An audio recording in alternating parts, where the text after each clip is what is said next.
Bienvenidas y bienvenidos una semana más a mi canal. Esto es Atrapado en Comala, yo soy Jorge y hoy os voy a hablar de mis lecturas de verano. No de todas, sino de los libros que he terminado entre julio y agosto, porque en agosto he empezado muchos que todavía no he acabado, he terminado a principios de septiembre. Y tampoco de todos los libros que he terminado entre julio y agosto, porque de algunos o ya he hablado o hablaré próximamente en otros vídeos que no son resúmenes de lectura, sino vídeos como más específicos.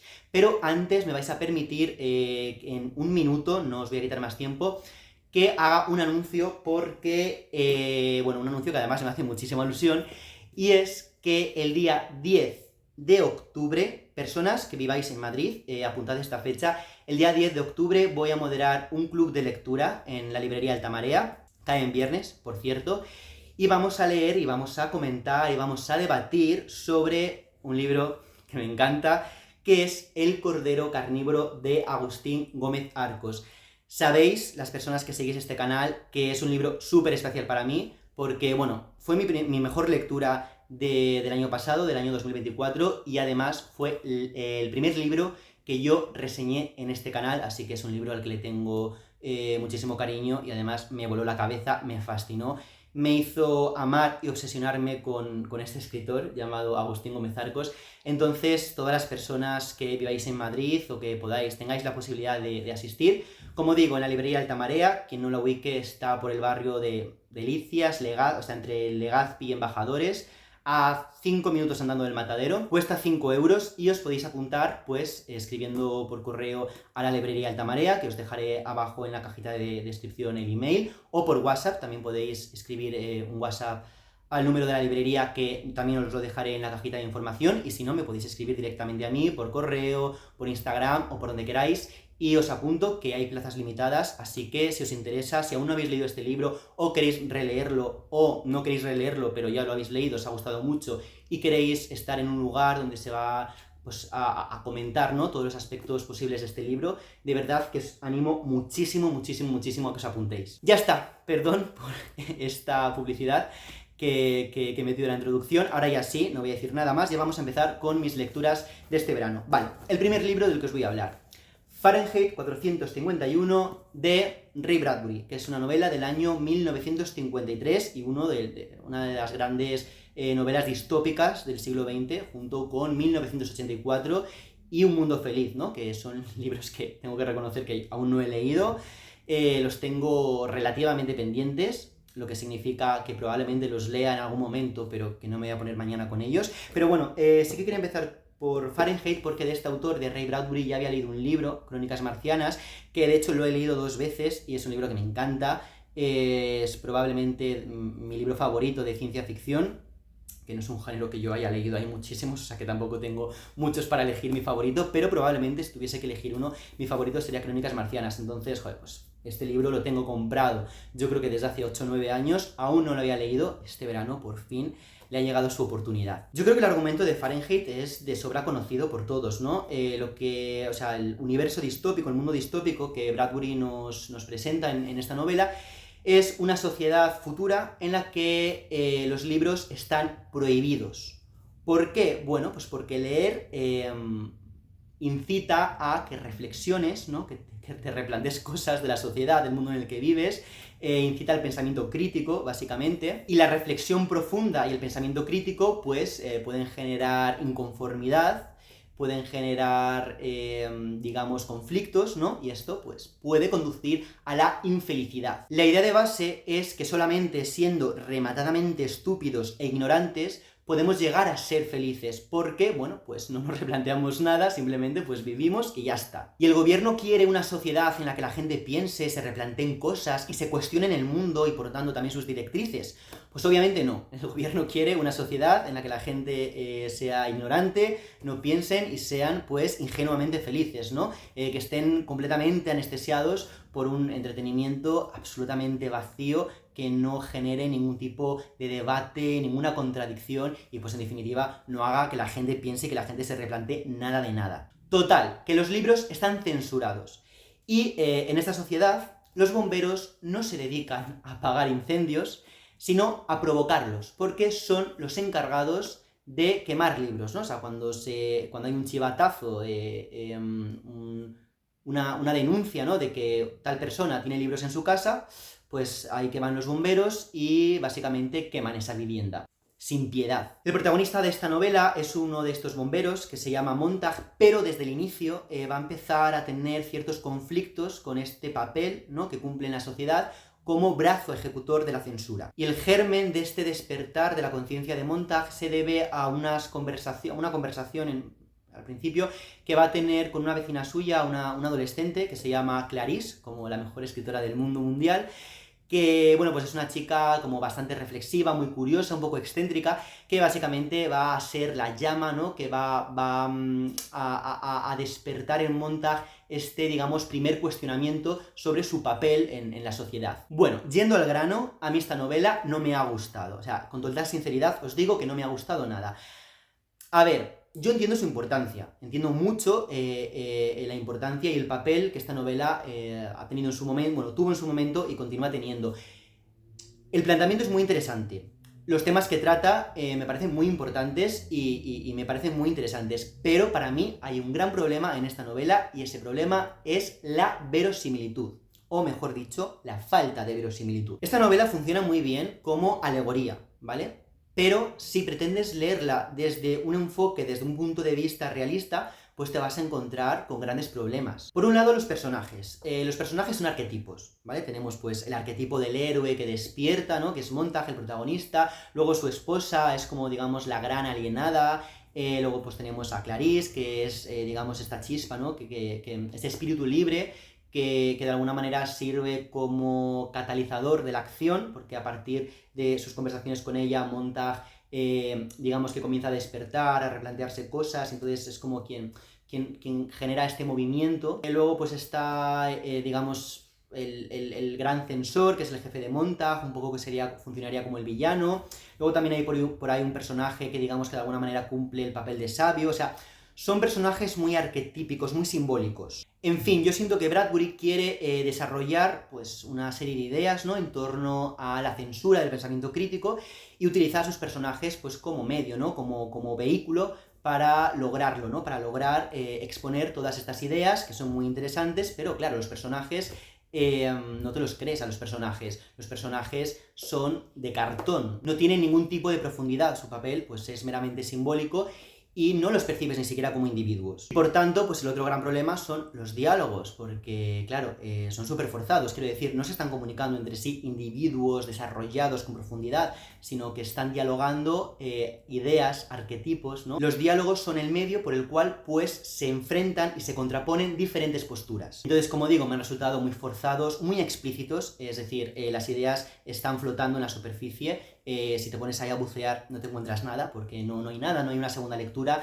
no hay, desde mi punto de vista, ningún tipo de profundidad, no hay ningún tipo de ambigüedad y a veces pues resultan casi ensayísticos. ¿Esto convierte a Fahrenheit 451 en una mala novela? Pues no la convierte en una mala novela porque funciona como lo que es decir, como una alegoría, como una parábola, pero no es lo que a mí personalmente me gusta leer y por tanto me ha parecido un rollo patatero. La siguiente novela de la que os voy a hablar es Agostino, de Alberto Moravia, que es una novela que fue escrita en 1942, pero no pasó la censura, o sea, fue rechazada por la censura fascista de Mussolini y fue publicada en 1945 después de la muerte de Mussolini. Bueno, este libro ha sido una gran sorpresa. Yo este libro lo descubrí el verano pasado en el canal de Mónica, de la Balda Silvestre, que ya creo que lo había leído el verano pasado, y bueno, me llamó bastante la atención, pero ha sido este verano cuando he ido a la playa y quería llevarme una lectura de playa. Y con esto no quiero, o sea, para mí una lectura de playa no es una lectura ligera, sino que a mí en la playa me gusta mucho leer novelas que estén ambientadas en la playa, porque me resulta una experiencia muy inmersiva, ¿no? Entonces lo disfruto mucho y para este año me he llevado Agostino, ¿no?, de Alberto Moravia, y me ha parecido una novela estupenda para leer en la playa. O sea, todos los que os vayáis en la playa ahora en septiembre, que bueno, seréis menos personas, ¿no?, de los que nos vamos en otros momentos del verano, pero los que os vayáis a la playa en septiembre, os recomiendo muchísimo que os llevéis Agostino, de Alberto Moravia, que además es un libro finito, que se lee muy bien y que de verdad que vais a disfrutar mucho. Esta novela habla del paso de la infancia a la adolescencia. El protagonista es un muchacho de unos 12-13 años, creo recordar que son 13 años, que está de vacaciones con su madre, están veraneando en una playa de la Toscana italiana, ¿no? Ellos creo que son de Roma, están veraneando ahí en la Toscana italiana. Bueno, su madre es una mujer viuda, pertenece a una familia burguesa y es una mujer muy bella, por tanto, pues pronto se va a convertir en el objeto de atención de un hombre bastante más joven que ella, que se llama Remo, que pues va a aparecer todas las mañanas por ahí por la playa y la va a invitar a navegar en su barca, que va a tratar de conquistarla, vaya. ¿Qué pasa? Pues que Agostino va a sentir celos. Bueno, primero, claro, esto va a provocar, digamos, un cambio en su mirada. Va a dejar de percibir a su madre solo como su madre y va a descubrir que es una mujer y por tanto es objeto de deseo masculino. Y esto lo que va a hacer es que sienta por un lado celos, pero también va a empezar a despertarse en él una especie de deseo incestuoso. O sea, tiene 13 años, está digamos, en el momento de su despertar sexual y va a empezar a sentir esta especie de deseo por su madre, mezclado con repulsión, pues por el hecho de que es su madre, y también con vergüenza, ¿no? Por estar sintiendo esto. Por tanto, se enfrenta a emociones y sentimientos bastante incómodos, e igual de incómodo es leerlo. O sea, es una lectura que a ratos resulta bastante incómoda. Por otra parte, Agostino pues va a conocer y va a empezar a relacionarse con un grupo de chicos de la zona, ¿no? O sea, que no son veraneantes, sino que son oriundos de la zona, y que, bueno, pues son hijos de pescadores, de obreros, y que por tanto pues pertenecen a una clase social baja, ¿no? Entonces se va a mostrar este contraste entre esta burguesía a la que pertenece Agostino y los estratos sociales más bajos de la Toscana de la época. Este acercamiento, este contacto, funciona, digamos, como una especie de rito de paso, ¿no? Hacia la adolescencia. Lo que pasa es que no va a ser un tránsito, bueno, un acercamiento, un contacto para nada amable, sino todo lo contrario, va a ser absolutamente violento y humillante. Agostino va a ser objeto de burlas y de humillaciones constantes, ¿no? Como es, digamos, un niño burgués, pues lo van a introducir en un ambiente que es absolutamente obsceno, vulgar y cruel. Así que estamos ante una novela de formación, ¿no? Porque este verano supone una transición para Agostino que de alguna manera aterriza en la adolescencia, pero mediante este deseo incipiente hacia su madre y este entorno tan sórdido y violento de los muchachos de la playa. Entonces, lo que se muestra es tanto la masculinidad en este contexto absolutamente marginal, ¿no? Donde la socialización, digamos, que se realiza mediante la dominación y las humillaciones, y también este contraste entre clases sociales. Digamos que Agostino ha perdido la inocencia, ¿no? Ya no encaja en este mundo infantil, pues por razones obvias tampoco se siente cómodo estando con su madre, pero cuando quiere relacionarse con este entorno marginal, pero al fin y al cabo de muchachos más o menos de su edad, digamos que esta frontera entre clases sociales tampoco permite esta integración, ¿no? Entonces se queda como en una especie, digamos, de limbo que siente que no termina de encajar o de pertenecer a ninguno de los dos mundos. Y esto me resulta muy interesante porque se muestra cómo, digamos que esta transición hacia la adolescencia no solamente tiene que ver con cuestiones biológicas y psicológicas, sino que también influyen pues, factores sociales y culturales. No quiero entrar en más detalles, simplemente decir que es un libro que me ha sorprendido gratamente y que he disfrutado mucho, me ha parecido una gran lectura y un gran libro. Me ha gustado mucho cómo Moravia pues explora, ¿no? estos temas, cómo explora este umbral entre estos dos mundos tan alejados entre sí, aunque parezcan que no lo están tanto, ¿no? Como son la infancia y la adolescencia, y creo que logra captar pues esta extrañeza y este desconcierto total que siente Agostino a la perfección. Así que nada, un gran libro, una gran lectura y os lo recomiendo mucho. Y el siguiente libro del que os quiero hablar es Mientras agonizo, de William Faulkner, una novela del año 1930. Es gracioso porque me estoy dando cuenta de que con cada libro que hablo parece que vamos bajando una década, ¿no? Empezamos en los años 50 con Fahrenheit, luego Agostino, la década de los años 40, y ahora estamos al inicio de la década de los 30 con Mientras agonizo, de William Faulkner, que ha sido mi primer Faulkner. Es un autor pues, al que tenía pendiente desde hace mucho tiempo, me imponía un poco, con razón, también os digo. Y la verdad es que todo el mundo suele recomendar empezar por Luz de Agosto, que en un inicio era con el libro que pretendía también yo iniciarme en Faulkner, pero bueno, tenía así que se me ocurrió organizar una lectura conjunta. y tengo que decir que ha sido una experiencia tremenda leer este libro. Esta novela lo que nos narra es el viaje de una familia bastante peculiar, que son los Vandren, para cumplir el último deseo de Adi Vandren, que Adi Vandren es, digamos, la matriarca, es la madre de la familia. ¿Cuál es su último deseo? Pues ser enterrada en Jefferson, que es donde pues están enterrados sus familiares. Entonces, esta fue su última voluntad. De hecho, probablemente el único deseo que esta mujer campesina y mujer de un campesino expresó en vida. Entonces, toda la familia, uno de los hijos construye el ataúd, y cuando finalmente muere Adi Vandren, pues cargan el ataúd en un carro que va tirado por mulas y recorren bastantes millas, o sea, es un viaje bastante largo para ir en carro tirado por mulas, me refiero, hasta Jefferson, ¿no? que es una ciudad donde van a enterrar a esta mujer para, como digo, cumplir su última voluntad. La novela trata básicamente sobre este viaje, ¿no? Sobre pues, las tensiones personales entre los distintos miembros de la familia que van surgiendo, los secretos que se van desvelando. También cómo son percibidos, ¿no? Esta familia tan peculiar que van atravesando el sur de los Estados Unidos cargando el ataúd con una mujer, cómo son percibidos por otros personajes. Y respecto a esto, pues hay escenas bastante impactantes. Entonces, bueno, en definitiva trata sobre esta odisea, ¿no? que realizan y pues todos los obstáculos con los que se van encontrando. Quizás lo que más destaca en este libro es, yo creo que sin ninguna duda, son las técnicas que utiliza William Faulkner. Por un lado tenemos un multiperspectivismo, es decir, cada capítulo está narrado por uno de los miembros de esta familia, y también de algunos personajes secundarios. En total tiene ni más ni menos que 15 narradores, o sea, 15 narradores diferentes que van narrando la historia en primera persona, que ya sabemos que la primera persona, digamos, es el narrador menos fiable. O sea que cada personaje, cada narrador nos va a dar, digamos, su visión subjetiva de los acontecimientos, que de hecho,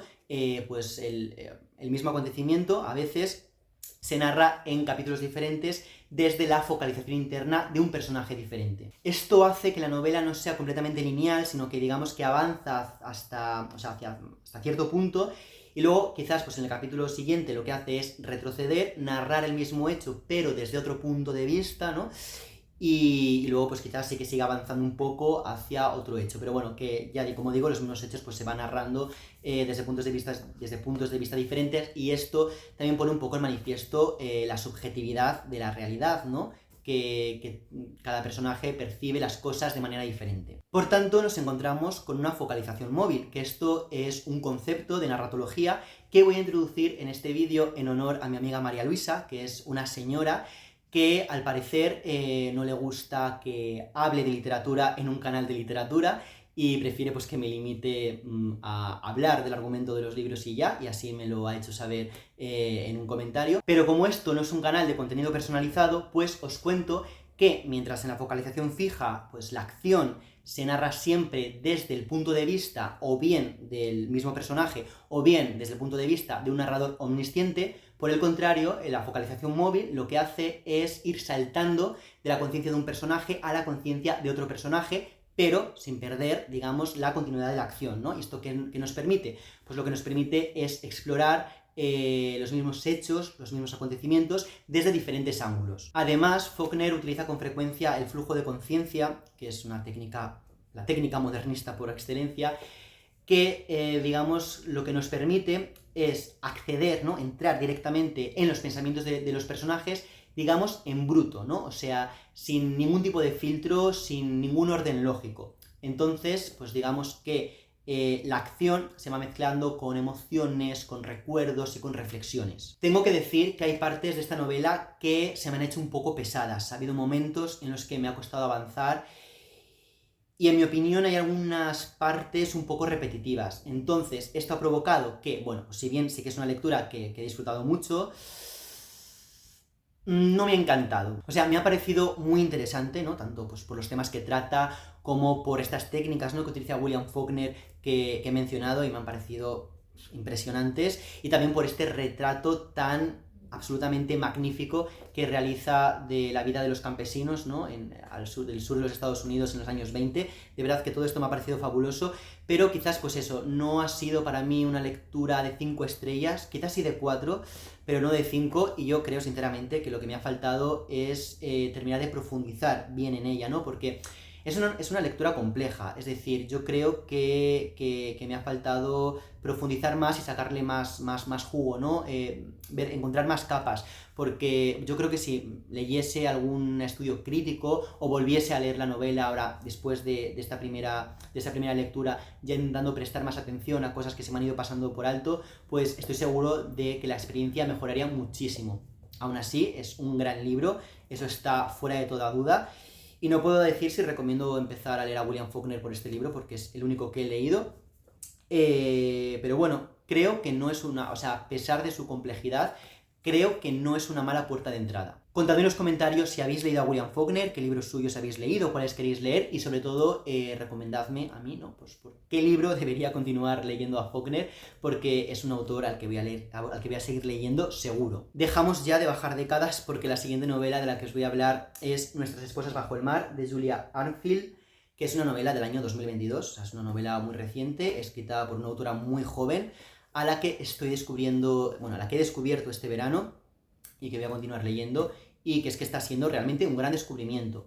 Julia Arnfield es una autora que juega con elementos de terror, pero los incorpora a la cotidianidad de una manera muy bien lograda, y consigue crear narraciones que son realmente perturbadoras, pero que al final te hablan de temas profundamente humanos. Leí algunos relatos de su primer libro, que tengo por aquí, que es El Gran Despertar.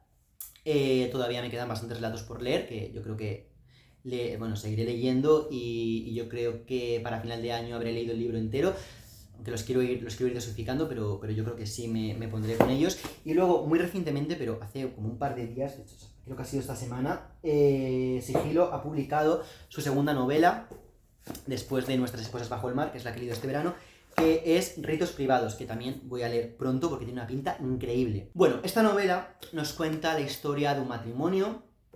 Las protagonistas son 2 mujeres, Lea y Miri, que están casadas, y una de ellas, Lea, es bióloga marina. Bueno, ¿qué ocurre? Pues que por motivos de trabajo, Lea tiene que participar en una expedición, ¿no?, submarina, tiene que viajar al fondo del océano para investigar algo, que no se sabe muy bien qué es.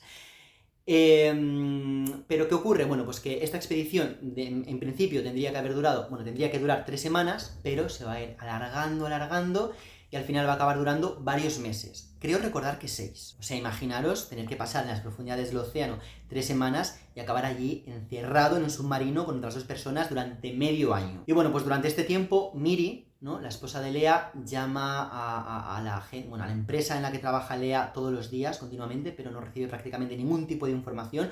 O sea, prácticamente llamar lo integra en su rutina diaria, creo que todas las mañanas llama por teléfono para que no le digan absolutamente nada. Pero al final Lea regresa a casa.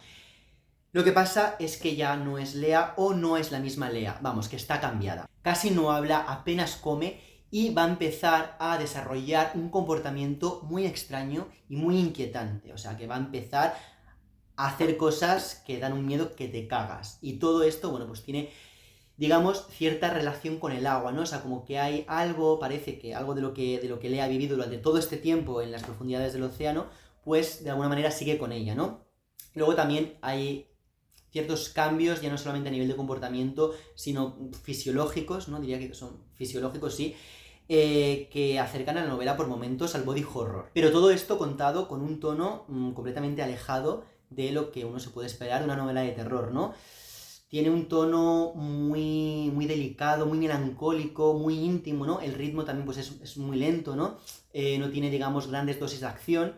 Y yo creo que esto es lo que hace que la novela funcione tan bien. Al final, los temas de los que habla esta novela pues son, como digo, temas profundamente humanos, que son los que explora siempre Julia Arnfield mediante elementos de terror, porque tampoco creo que es una novela que se pueda catalogar como terror, al menos no terror al uso, pero al final eso, la novela pues lo que habla es de la cotidianidad en las relaciones de pareja, del amor, del desamor, de la erosión, ¿no?, del sentimiento, de los cambios, ¿no?, internos, y cómo afectan a la persona con la que convives y con la que compartes tu vida, y sobre el duelo. Yo creo que fundamentalmente el tema principal es el duelo, porque además también lo relaciona mucho con la muerte de la madre de Miri, una de las protagonistas, en fin. No quiero entrar en más detalles, pero es esencialmente eso sobre lo que yo siento que habla esta novela. En la novela se alternan dos voces narrativas, ¿vale? Tenemos por un lado a Miri, ¿no? Una de las protagonistas, que nos va contando pues un poco cómo, pues según va pasando los días, Lea cada vez está más cambiada, empieza a hacer cosas más extrañas, empieza a tener más cambios tanto de comportamiento como a nivel fisiológico, ¿no? En fin, cómo se va deteriorando su relación, cómo pues Lea va dejando de ser la mujer que fue, ¿no? La mujer a la que amaba, y cómo se va convirtiendo en alguien a quien apenas reconoce, ¿no? Prácticamente pues una extraña. Y por otro lado tenemos una especie de diario en el que pues durante esta expedición submarina Lea nos va contando a tiempo real pues digamos todo lo que va sucediendo en el interior del submarino durante todos estos meses que dura la expedición. Y es ahí, digamos, donde quizás se encuentren los mayores elementos de terror, las partes donde se logra, digamos, mayor tensión y donde a veces tienes pues casi que contener el aliento. Estructuralmente la novela se compone por 5 partes y cada una de ellas recibe el nombre de cada una de las capas en las que se organiza el océano. Es decir, zona de luz, zona de penumbra, zona de medianoche, zona abisal y zona hadal, porque, bueno, pues según vamos bajando, ¿no? Según nos vamos sumergiendo en las profundidades del océano, cada vez hay menos luz, o sea, cada vez se filtra una menor cantidad de luz solar, y a partir de la zona abisal, pues no se ve nada, ¿no? Es la oscuridad absoluta. De hecho, pues no hay corales porque no se puede realizar no pueden realizar la fotosíntesis.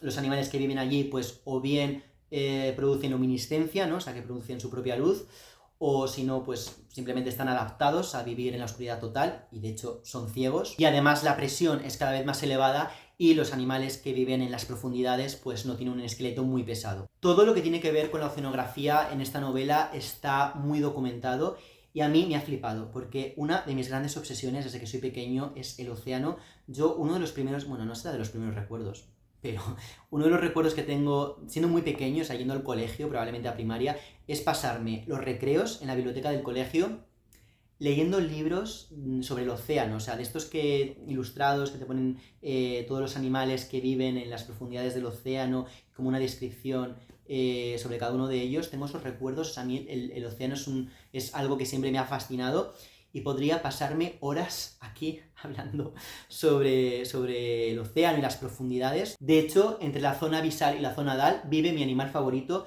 que es el pulpo Dumbo, que me parece graciosísimo. Pero hay un dato que quiero dar, que no tiene nada que ver con la novela, y es que en la zona más profunda del océano, que es el abismo Challenger, en la fosa de las Marianas, a 11.000 metros de profundidad, y donde pues prácticamente no hay vida, ¿no? Más allá de pues algunos gusanos, algunos crustáceos y microorganismos, y donde solamente han descendido 27 personas, uno de ellos, por cierto, James Cameron, se han encontrado residuos plásticos. La contaminación humana ha llegado hasta la zona más remota y profunda del planeta, o sea, cada vez se encuentran residuos plásticos en los lugares más insospechados. En el cerebro humano, en las profundidades del mar, vamos, que pronto van a encontrar plástico en Saturno, ¿no? Y hasta aquí mi crítica ecologista de la semana. La manera de utilizar el terror, bueno, ya digo, más que el terror, como elementos del terror, para hablar, para explorar temas universales, ¿no? Como el amor, el desamor, la erosión de las relaciones, el duelo, etc. Me ha parecido, de verdad, que es magistral. O sea, me ha gustado mucho porque es que además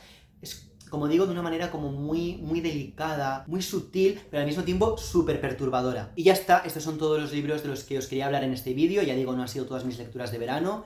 Ya os hablaré de más, y también de los libros que he empezado en agosto, pero que voy a terminar ahora en septiembre. De hecho, mi gran tocho de verano, que es una maravilla, una maravillosa novela, que es Una carva bajo el cielo, de Lyudmila Ulitskaya, aún no la he terminado, así que no puedo hablar de ella, no me queda nada, como veis, o sea, me quedan 50 páginas, tiene 750, o sea que no me queda nada.